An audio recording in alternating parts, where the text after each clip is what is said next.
Vá 5, 4, 3, 2...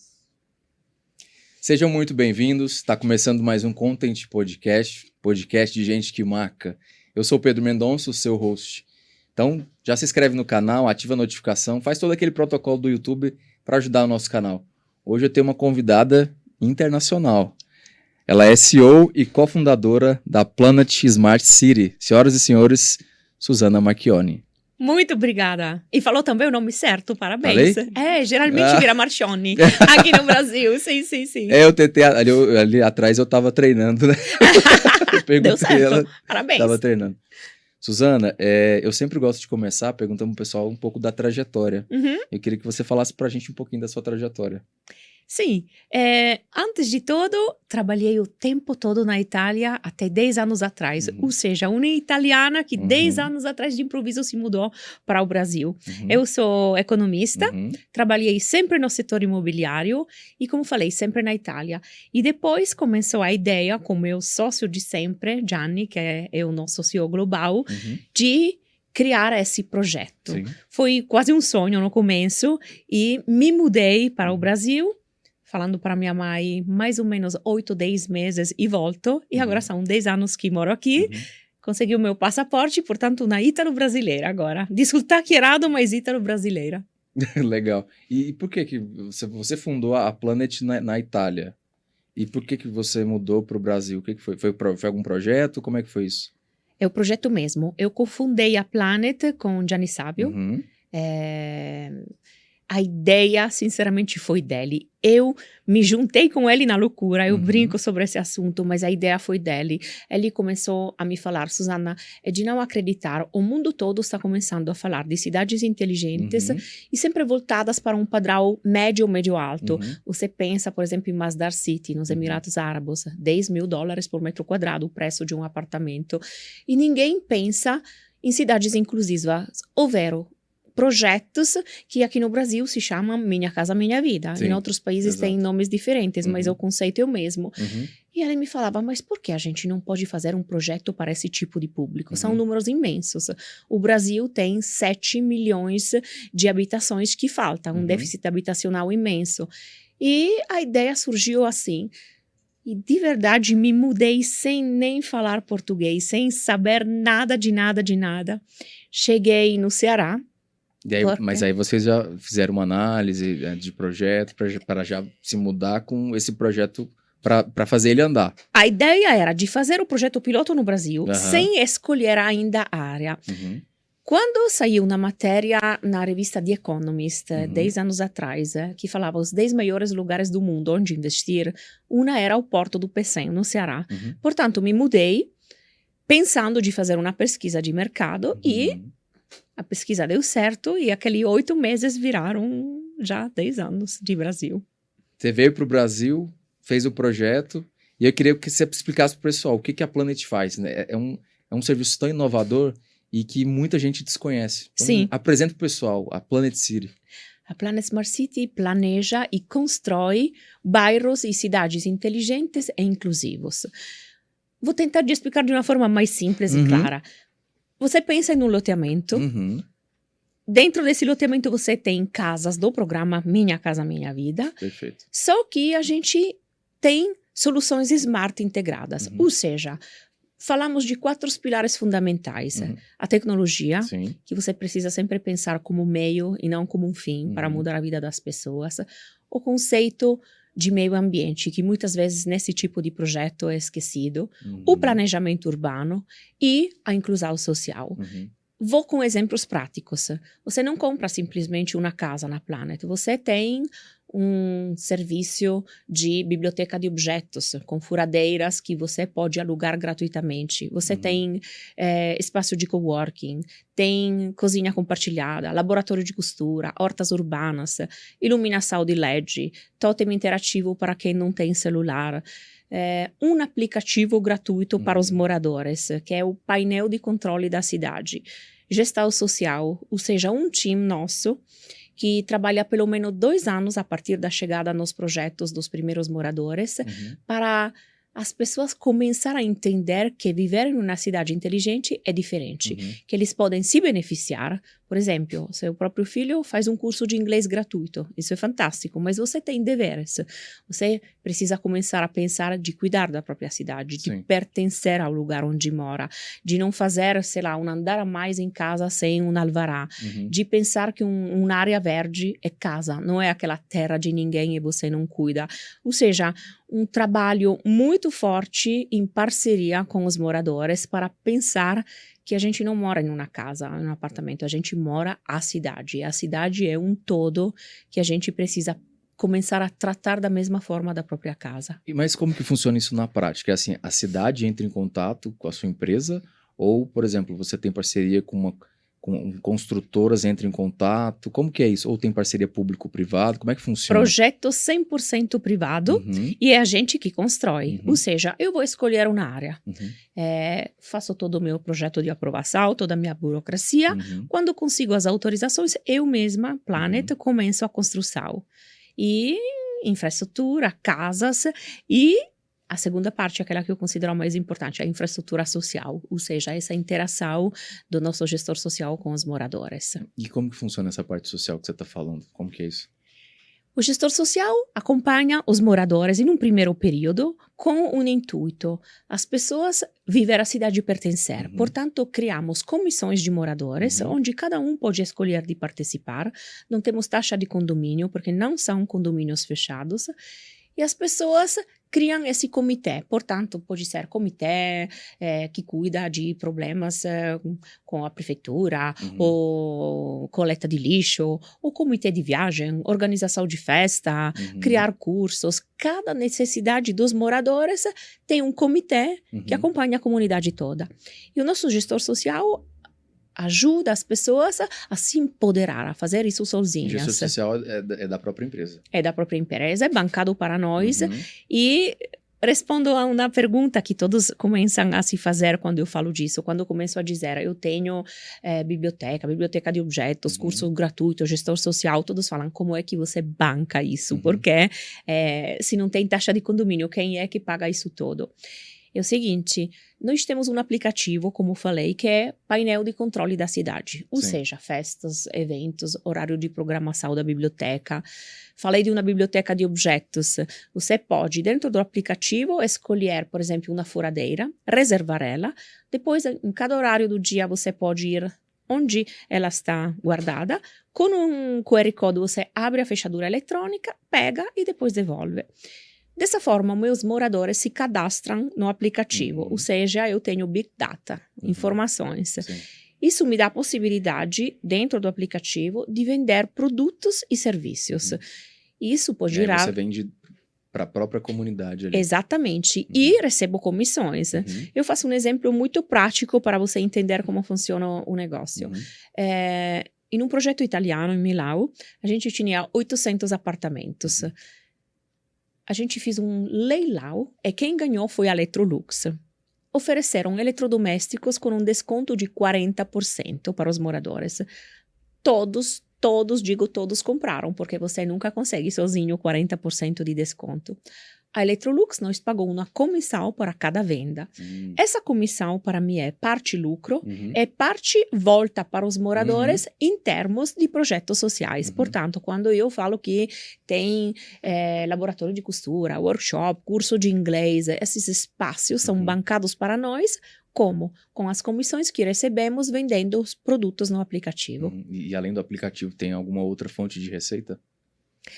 Nós temos um business dividido em duas partes. Um é aquele clássico do real estate. A gente vende lotes e casas ou nos projetos verticais apartamentos. E a segunda é essa, do digital. Ou seja, as comissões que a gente pode receber vendendo produtos e serviços via aplicativo. Certo. E assim, uma coisa que está muito em voga hoje, inteligência artificial e 5G. Só que já está se falando no 6G. E a projeção é que o 6G venha em 2027, 2028.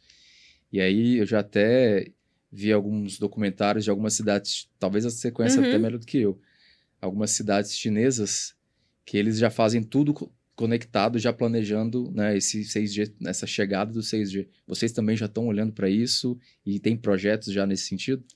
deixa eu te falar uma coisa forte, mas sincera.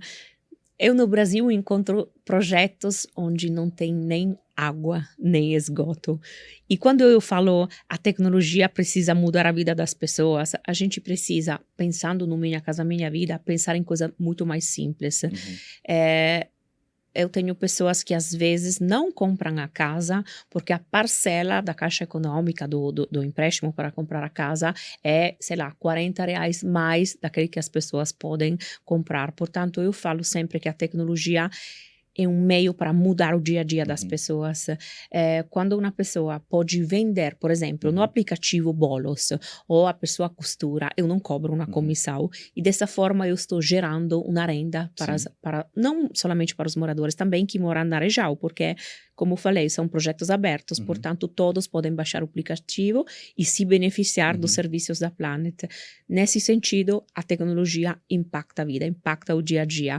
A gente não tem margem para chegar já a falar, por exemplo, de 5G. Você considera que estamos falando de casas vendidas por R$ 120 mil até R$ 160 mil.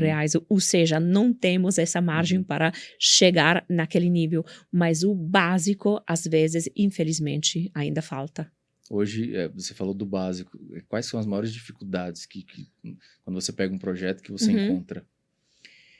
A primeira parte é aquela da burocracia de aprovação do projeto, mas sendo italiana estou acostumada a uma burocracia bem pior. Aquela do Brasil é diferente, eu considero melhor da italiana. A Itália é recorde nesse sentido, portanto eu estou bem feliz.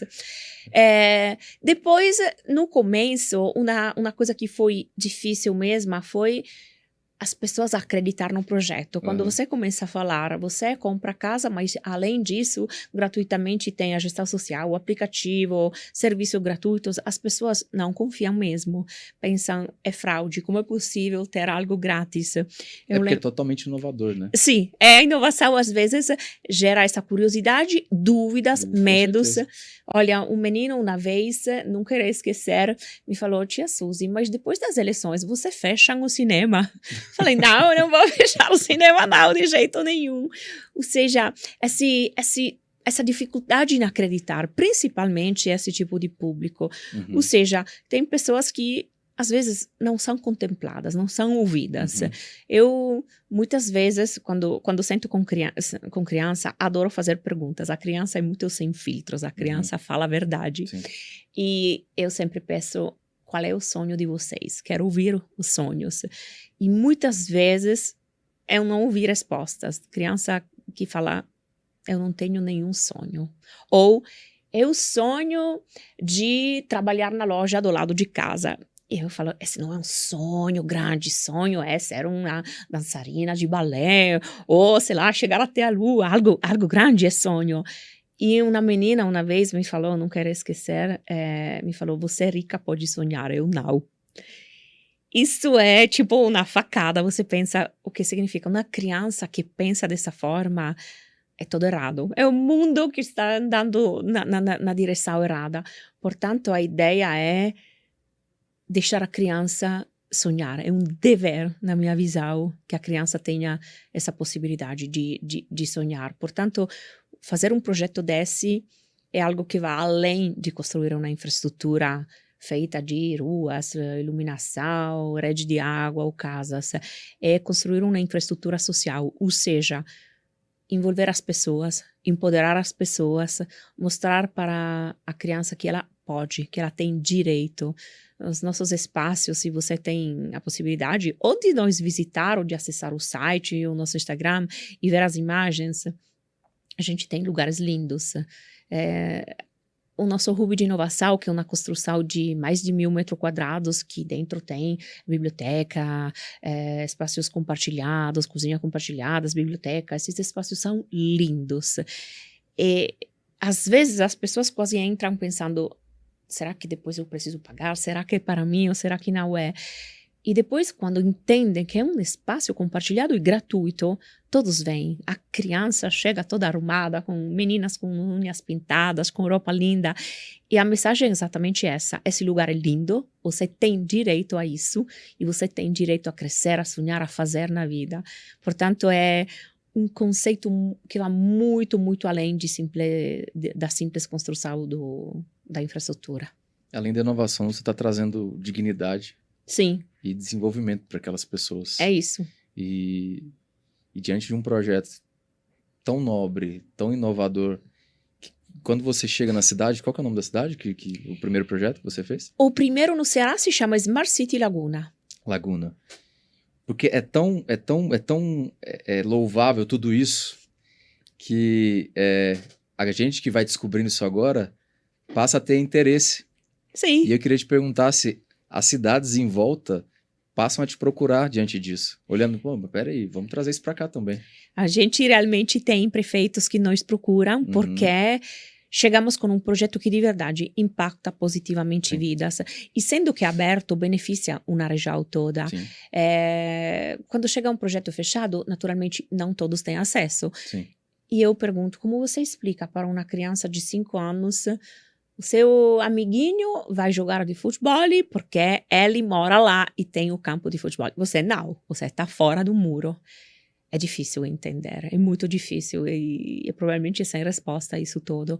Portanto, envolver pessoas, dar a possibilidade a todos de acessar, dá um impacto muito positivo também em termos de segurança, porque você não deixa ninguém fora. É o contrário de inclusão, é exclusão, aquela que depois gera ciúme, inveja, violência. Portanto, em termos de segurança, o impacto é maravilhoso, na minha visão. E é o futuro. Sim. Eu sempre brinco, os brasileiros adoram a Europa. Quantos condomínios fechados existem na Europa? Não existem. Eu nunca vi um condomínio fechado na minha vida antes de chegar no Brasil. Foi uma surpresa, porque não existem. E pensar isso, para mim, é muito difícil. Da mesma forma, quando cheguei aqui, começou a me perguntar, mas a sua infraestrutura é de altíssima qualidade, mas qual é a sua faixa de público? E, de novo, para um italiano é difícil entender isso. A minha infraestrutura é de classe A. O meu público é de cada classe que quer morar dentro do meu projeto. Mas não posso pensar de fazer infraestrutura de classe A para o público de classe A e a infraestrutura de classe D para os outros. Isso não existe como conceito. Esse conceito da democratização da infraestrutura é fundamental. E, de novo, é o futuro. E aí você disse que esses prefeitos te procuram. Tem algum projeto em andamento ou algum que já foi feito através disso? Nesse momento, não, no sentido que todas as áreas que achamos, a gente encontrou sozinhas ou através de pessoas que nos apresentaram, mas não chegaram de prefeituras. E isso acontece não somente nos projetos que estamos realizando no Brasil, porque a gente trabalha também fora do Brasil, e mesmo funcionamento, mesma organização, mesmo impacto. E o mesmo foco também de público? Sempre. Estamos trabalhando... Vocês sempre têm essa vertente social? Sempre. Estamos trabalhando além do Brasil, na Itália, claro, na Índia, nos Estados Unidos, e estamos para lançar um projeto na Colômbia. E, para incrível que pareça, são parecidos. Ou seja, a arquitetura, sim, é diferente. A gente se adapta sempre ao local onde estamos trabalhando, mas as pessoas querem a mesma coisa. Uma mãe quer que o seu próprio filho, na tarde, tenha um lugar onde ir, algo a fazer. Os espaços compartilhados são uma tendência no mundo todo. Você mora em um apartamento de 50 metros quadrados, mas quer fazer uma festa, tem um salão de festa. Quer fazer um curso, tem um espaço. Quer trabalhar, tem um espaço de coworking. E máquina de lavar não em casa, biblioteca de objetos, não precisa ter furadeira, equipamentos dentro de casa que são caros. São tendências mundiais que a gente individuou em cada um dos países onde estamos operando. E num projeto, em média, quantas pessoas moram numa Smart City? Depende totalmente do tipo de projetos. A gente tem aquele que chamamos de building, o prédio, até 400 unidades. Depois aquele que chamamos de distrito, de 400 até 1.000 unidades. E depois aquele que a gente chama de bairro, o city, mais de 1.000 unidades. Portanto, temos esses 3 tipos de projeto. Mais aumenta a escala, mais eu consigo dar serviços compartilhados. Porque Faço exemplo do Hub de inovação que te falei. É um custo de mais ou menos 5 milhões de reais. Se eu tenho muitas unidades, eu consigo distribuir o custo entre todas. Se eu tenho um projeto, por exemplo, pequeno, de 300 unidades, eu não consigo. Portanto, vou ter espaços menores, obviamente. Tem uma discussão hoje muito forte em relação ao meio ambiente. E vocês também se preocupam com isso. O que vocês fazem nos projetos de vocês? Sim. Antes de todos, é o conceito de planejamento. Antes de começar a construção, a gente precisa pensar, por exemplo, nas ruas, já deixar separada a faixa de ônibus, ciclofaixas. Às vezes, ninguém pensa, ninguém faz esse planejamento e depois acontece que você não pode derrubar nada depois de 20 anos. Portanto, começa todo com planejamento. Iluminação de LED, reuso de água. A gente não usa asfalto, a gente usa piso intertravado. São aqueles blocos que são encaixados um do lado do outro, que significa uma manutenção muito mais barata, que significa ser antiderrapante, não gerar ilhas de calores. Portanto, imediatamente, já com a construção, as pessoas se beneficiam.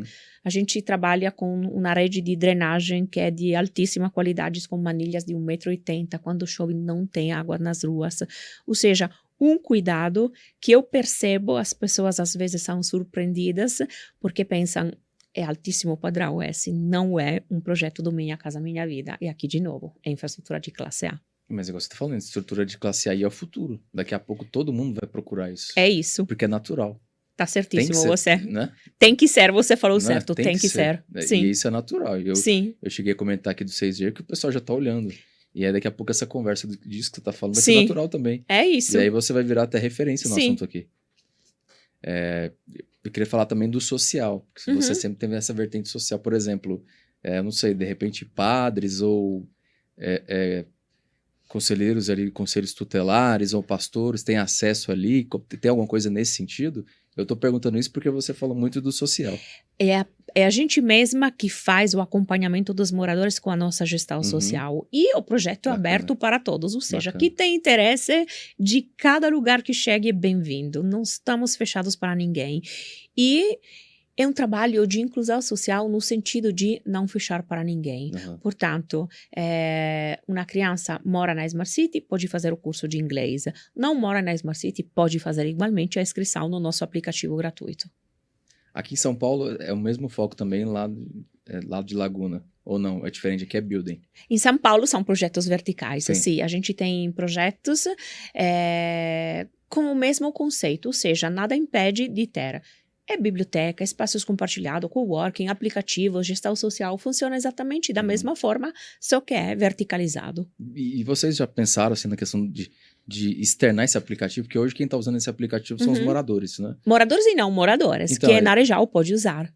Porque às vezes você tem um serviço ali dentro que pode ser usado por outras pessoas. E pode gerar receita tanto para o morador quanto um royalties para vocês. É isso, a gente não fecha... Vocês já estão fazendo isso? Já aberto para todos, ou seja, se Qual você que é? Se você quiser divulgar, fica à vontade. Planeta App se chama, que quer pode baixar e ver como funciona realmente. Isso não somente no Brasil, mas também, como eu falei, Índia, Estados Unidos, Itália, da mesma forma. E quais que são as diferenças, assim, específicas em países? Porque aqui no Brasil é uma realidade, Sim. Na Índia é outra, na Itália é outra. O que você vê de diferença e talvez de similaridades? A diferença principal, como eu falei, é ligada à arquitetura. Portanto, a gente se adapta totalmente à arquitetura. A Índia, por exemplo, contempla solamente projetos verticais. Eles têm uma densidade imensa, portanto... Mais de 1 bilhão de pessoas, né? Sim, é muita gente. O alto padrão é horizontal. Nós lá temos solamente projetos verticais. Nos Estados Unidos também estamos trabalhando projetos verticais. A diferença é mais ligada à arquitetura. Como eu falei, é de não acreditar quanto parecidos são os projetos, as necessidades das pessoas. Os espaços compartilhados, o do aplicativo, gestão social, funcionam da mesma forma. Depois, claramente, tem diferenças ligadas aos detalhes, tipo um esporte que funciona no Brasil, não funciona na Índia e vice-versa. O Brasil mesmo é muito diferente, o Ceará com o Rio Grande do Norte, com o estado de São Paulo. E a gente customiza totalmente o projeto projeto dependendo do nosso público. As necessidades são as mesmas e vocês adaptam Totalmente. dependendo do local ali que você tá. Talvez, Totalmente. eu acho que, não sei, talvez a maior dificuldade seria a burocracia de um local para o outro. Talvez um lugar é mais diferente. receptivo, outro é mais fácil. Enfim. São projetos diferentes, burocracia diferente, mas eu também preciso ser honesta e falar uma coisa. A gente tem projetos muito grandes, ou seja, projetos que impactam. Não pode não ter burocracia, porque eu vou mexer com números imensos, que são ambiente, pessoas, ou seja, sem burocracia a gente pode fazer o que quer, ou seja, eu vou construir sem nenhum critério urbanístico. Somos obrigados justamente a obedecer a uma burocracia. Às vezes a gente reclama da burocracia porque é lenta, porque atrapalha, ninguém gosta, isso é óbvio, mas ao mesmo tempo você não pode pensar de construir livre sem nenhum critério, sem nenhuma regra, portanto é obrigatória essa burocracia. Aqui no Brasil hoje, vocês têm quantos projetos além de Laguna? Além de Laguna, tem mais algum Além outro? de Laguna, a gente tem a Smart City Natal em Rio Grande do Norte, um terceiro projeto horizontal no Ceará, que é Smart City Aquiraz, perto do Beach Park, e projetos verticais aqui em São Paulo. Bela Vista, que foi entregue 2 anos atrás, o Freguesia do O e o Itaquera. E eu queria, assim, ampliar aqui a fala. Que o seu foco hoje tem muito voltado para o social, para o meio ambiente, classe de baixa renda. O que você vê olhando assim para o futuro, na questão do mundo mesmo, das cidades inteligentes? Qual que é a sua visão? Você que tem esse conceito e já trabalha com essa inovação, que talvez a pessoa que está assistindo fala, pô, isso não existe, né?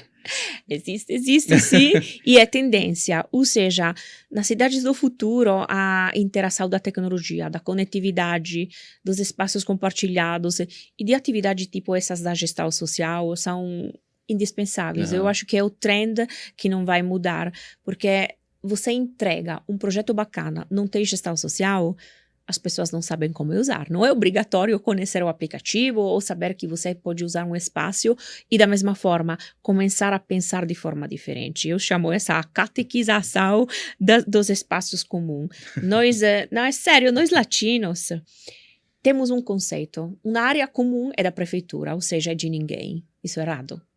As áreas comuns, tipo áreas verdes, praças, são nossas. Olha, eu aprendi uma aula humilhante no norte da Europa, muitos anos atrás. Eu vi uma mulher plantando, não lembro se eram flores ou uma planta, em um parque. E eu falei com ela, nossa, mas você pode colocar plantas no parque? E a mulher olhou para mim, do sotaque percebeu que não era de lá, estava falando em inglês, ela imediatamente me falou, você não é daqui, né? Eu falei, não, sou italiana. E ela me falou, e o parque não é nosso, o parque de quem é? Eu fiquei lá parada, pensei, é verdade. Na minha visão, a minha casa é minha. O parque é essa entidade de quem é meu, justamente. Ou seja, essa forma de pensar, eu não jogo papel no chão. Por quê? Porque em casa eu não jogo papel no chão. Por que na rua eu jogo papel no chão? Porque eu não cuido de algo que é meu. É totalmente errado esse pensar é da prefeitura, como se a prefeitura fosse aquela entidade na lua que não existe, é nosso. É corresponsável, né? A responsabilidade de todo mundo. Sim, cuidar do bem comum precisa virar uma coisa normal. A gente precisa começar a pensar, é igual de casa, eu faria isso em casa. Não, por que fazer na rua? Igual. E não é simples.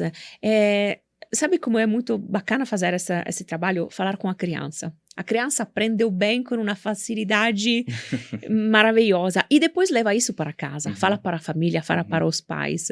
É por isso que eu amo trabalhar com criança. A criança aprende o bem, é uma esponja de coisas boas. Isso volta sempre em positivo. Portanto, criança é o futuro, precisa investir muito nesse sentido. Por isso, não consigo nem pensar que num projeto você deixa alguém fora. A criança não pode estar fora de nada, ninguém. Então, você falou, você contou essa história, né, da árvore. E todo mundo é corresponsável. Sim. Né? Dentro dos projetos de vocês têm políticas ali para os moradores, por exemplo, sei lá, não pode jogar papel na rua, algo nesse sentido. Vocês têm políticas definidas? Nós somos projetos abertos, portanto, sendo que não somos um projeto fechado. Ou é educativo? É educativo, exatamente nesse sentido. As regras são aquelas do município onde a gente trabalha. Portanto, eu não posso criar uma regra que vai em cima da lei. A gente tenta, sem ordem, de uma forma educativa, colaborativa e de engajamento.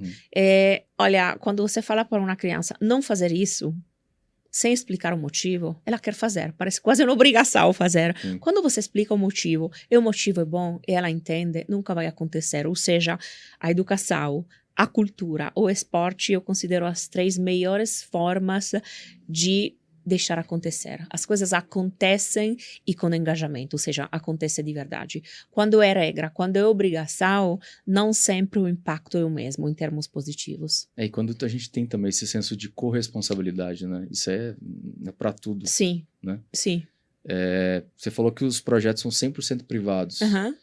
Vocês pensam ou têm interesse de fazer parcerias público-privadas? Porque aí você pode ampliar esse horizonte, sei lá, 1000 vezes. Não sei. Não. Não? A gente trabalha 100% eu sei que é difícil. projetos privados. Eu sei que quando a gente fala do Estado, é tudo muito complicado, mas eu tô dizendo assim, numa questão de escalonar isso à 10ª potência. Não, entende? a gente pretende se listar daqui a 2 anos, mas no momento a intenção é de continuar de forma privada a fazer os projetos. Certo. Você já recebeu vários prêmios, né? Queria que você falasse da emoção desses prêmios e também de ser uma referência nesse assunto. Porque, assim, é um desconhecimento muito grande das pessoas. E como a gente está dizendo aqui, o futuro, é tendência e não tem jeito de fugir dele. Qual que é o seu sentimento de receber esses prêmios, esse reconhecimento pelo que você está fazendo? Porque além de você trazer inovação, de novo, você traz dignidade e desenvolvimento. Obrigada. Olha, alguns prêmios eu recebi, sim, pessoalmente, mas sempre como representante da Planet, reconhecimentos, isso é grande orgulho, porque me mudei do outro lado do mundo, com esse que era um sonho, que virou uma realidade, é um sucesso grande, isso é fantástico. Mas cada vez que estou feliz demais é quando a receber os prêmios é a Planet. E a gente ganhou uma coisa que eu considero o meu prêmio maior de todos, com a ONU. Conseguimos, a gente concorreu com outros 3 países, era a Planet com o Brasil, depois o Marrocos e a Colômbia, e a gente ganhou $1 milhão para colocar energias alternativas nos projetos, painéis fotovoltaicos nas casas dos nossos projetos, porque a intenção da ONU Hoje os projetos vocês já colocam ou não? Não, a gente não coloca no momento. Caro ainda, né? Exatamente. E esse teste da ONU é feito para testar como os moradores depois se beneficiam e como usam. Tipo, você ganha o boleto da energia a cada mês gratuitamente. Vai fazer o que com esse dinheiro? Como é que você vai usar? Compra algo? É cultural? É educativo? É divertido? Como é que vem usado esse dinheiro? Portanto, a gente foi escolhida e essa é honra imensa. De todos os prêmios que a Planet ganhou, eu ou outras pessoas do time, esse aqui eu considero fantástico. E aí, por exemplo, vocês têm essa verba, vão utilizar esse dinheiro para colocar esses painéis. Sim. Vão ter uma redução de energia e esse dinheiro que vai, se você tem caixa, vai ser retornado para a comunidade? Não, vai diretamente na casa do morador. Não, sim, o painel. Ou seja, por exemplo, entra diretamente como benefício de cada pessoa que irá receber o painel. Bacana. Sim, infelizmente não pode ser para todos, porque temos números limitados, mas quem vai receber não vai pagar de jeito nenhum a energia. Sim.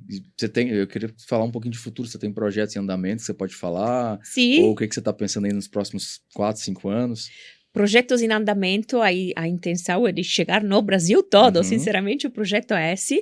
Como falei, na América Latina, a gente tem um projeto também que irá ser lançado daqui a pouco na Colômbia, e a Índia está crescendo demais, isso é orgulho grande para mim, e um projeto muito forte, sempre maior, a gente está desenvolvendo na Itália, na minha cidade, Turim, onde a gente tem o centro de competência, ou seja, um centro que no momento tem mais de 400 funcionários, são engenheiros, arquitetos, urbanistas, sociólogos, que são aqueles que criam os projetos, que procuram soluções inteligentes integradas nos projetos e que são consultores, ou seja, eu sou uma das principais clientes, eu como Planet Brasil, a Índia é outra cliente, mas a gente faz isso como consultoria para terceiros, e não somente para projetos do Minha Casa Minha Vida, ou seja, você tem um projeto de altíssimo padrão e quer soluções smart, a gente faz esse tipo de consultoria, portanto... Então, hoje o pessoal já está te procurando?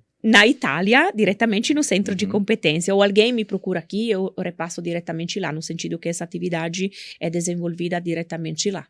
Você fica no Nordeste, mas você Sim. fica sempre, como tem projetos no mundo todo, você fica viajando. Eu moro em um avião. Olha, deixa eu te contar uma coisa. Algum mês atrás, eu caí da cama. Isso não é bacana, mas aconteceu de verdade.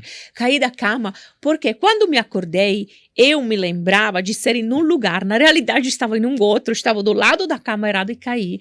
Ou seja, nem eu sei onde eu estou. Eu moro em Fortaleza, passo mais ou menos uma semana por mês aqui em São Paulo. E depois vou em Rio Grande do Norte, vou fazendo palestras no Brasil todo. Eu vivo rodando em cada lugar. E o que você acha, assim, falando de novo no futuro, que vai ser uma coisa padrão, assim, sei lá, em todas as casas? Porque hoje tá vindo a internet já nas casas. O que vai ser padronizado? E que você já implementa nos seus projetos, que você acha que todo mundo vai fazer? Tem 2 elementos que eu considero fundamentais no projeto da Planet. Um, eu uso do aplicativo.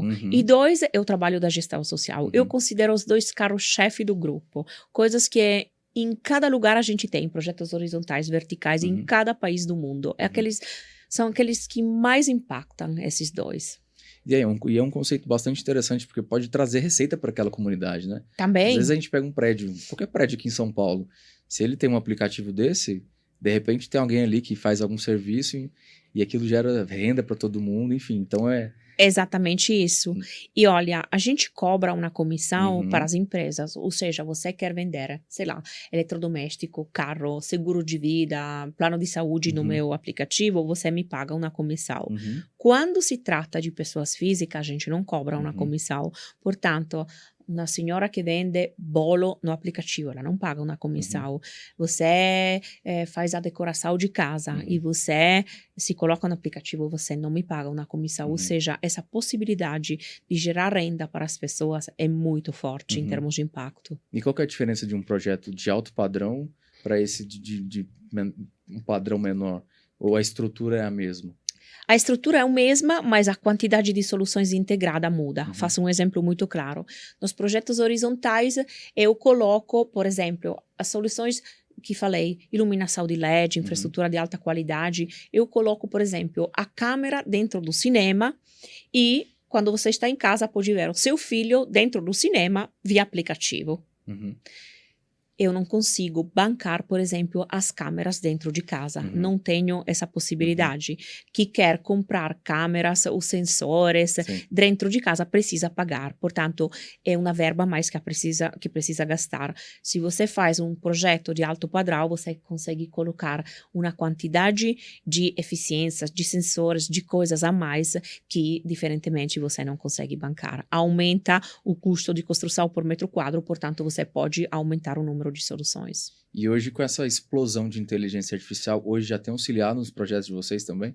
Não chegamos ainda lá. É em andamento. A gente chegou a projetar no BIM, que para nós era uma das metas, um dos goals do ano, mas, de novo, eu sempre bato na mesma tela. A tecnologia tem que impactar vidas em termos, às vezes, de R$50. O meu público pede isso. E eu queria, assim, pedir para você deixar uma mensagem pro pessoal, falando o que pessoas que talvez não conhecem o mundo ou nunca ouviu falar disso, mas que na vida real pode ter atitudes ali, pequenas atitudes que podem impactar o social da mesma maneira que você tem impactado, né? Enfim, o palco é seu. Isso vale para todos. A gente, às vezes, faz coisas que impactam e de forma forte o todo. Eu sempre brinco falando de um assunto. Eu mudei morando no Brasil. Quando eu volto na Itália, todos me falam, Suzy, você tem um sorriso que não tinha. Eu aprendi esse sorriso aqui no Brasil. Um sorriso não custa nada, impacta o dia de uma outra pessoa. Ou seja, poucas coisas pequenas, às vezes, são transformadoras. Portanto, pode ser o sorriso, pode ser não jogar o papel no chão, pode ser treinar alguém para aprender a fazer algo. Cada um de nós, com uma pequena coisa num dia, pode impactar a vida de muitas pessoas e fazer mudanças imensas. Às vezes, nós não somos ligados nesse assunto. É uma pequena coisa, mas é uma pequena coisa multiplicada por milhões, dá coisas gigantes. E ninguém se liga nisso. As pessoas têm o costume de olhar para a montanha e já querer ir direto lá no pico, né? Exatamente isso. E a questão é que você tem que ir um degrau por dia. Um caminho. Até você chegar lá Sim. em cima. É a paciência, né? A É difícil. paciência, Eu exatamente. aprendi muito o conceito de paciência nas minhas viagens na Ásia. Uhum. Lá é diferente o conceito de paciência de nós europeus. E lá aprendi muito bem isso. Uhum. Aprendi a paciência na Ásia e o sorriso no Brasil. Ou seja, é bacana isso, eu acho fantástico. Legal. Se você quiser deixar o site, para o pessoal conhecer melhor, fica à vontade. Sim. Site, rede social, tudo. Sim, é planetsmartcity.com.br. Não sei se é melhor escrever, porque eu sei que quando eu falo, ninguém entende nada. E, portanto, ninguém Eu entra vou no deixar meu os site. links também aqui Que embaixo. agradeço demais. O Instagram também é planetsmartcity.br. E o meu é Susana Marchionni, como você falou. Susana, muito obrigado. Foi um prazer para mim, né? Ter uma convidada internacional. Pessoal, vou deixar todos os links aqui da Planet embaixo, o Instagram também da Susana, para você poder seguir, tirar alguma dúvida, até porque, como ela está dizendo, é tendência e aí não tem como a gente fugir. E como ela está fazendo, ela também está impactando o social, que é algo que é muito importante. Queria agradecer mais uma vez. Muito Sou obrigado. eu que agradeço. Obrigada mesma por 2 motivos. 1, do convite. E 2, porque gostei demais das perguntas. Você entrou, se apaixonou. Eu percebi que você gostou do assunto, portanto, fui muito feliz. Eu que Obrigada. agradeço, de coração, de coração. Pessoal, aquele protocolo do YouTube, né? Se inscreve, compartilha, like, para ajudar a gente. Queria agradecer todo mundo que está assistindo e até o próximo episódio. Valeu! Tchau!